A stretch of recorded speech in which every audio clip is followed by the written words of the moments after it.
Hello friends, welcome to my YouTube channel. और आज हम बात करेंगे ओप्पो A53 एंड A15 के बारे में। और आज का हमारा टॉपिक है अपडेट से रिलेटेड।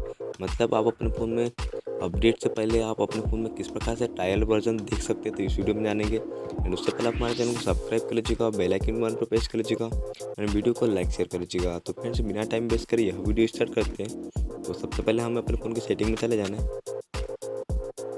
एंड यहाँ पे देखिए सॉफ्टवेयर अपडेट में आ जाइएगा आप। यहाँ पे देखिए सॉफ्टवेयर अपडेट में आ चुके हैं हम। एंड यहाँ पे देखिए सेटिंग वाला ऑप्शन दिख रहा है, यहाँ पे देखिए उस पर आप टैप कर दीजिएगा सिंपली। एंड यहाँ पे देखिए ट्रायल वर्जन वाला ऑप्शन दिख रहा है हमें, तो उस पर आप टैप कर दीजिएगा। तो यहाँ पे देखिए आप जब भी इंटरनेट ऑन करके रखोगे तो यहाँ पे आप आ जाइएगा। एंड यहाँ से आप ट्रायल वर्जन चेक कर सकते हैं। तो यह था आज का हमारा टॉपिक अपडेट से रिलेटेड ट्रायल वर्जन। उम्मीद है दोस्तों आपको वीडियो पसंद आई होगी। आज के लिए बस इतना ही। Thank you.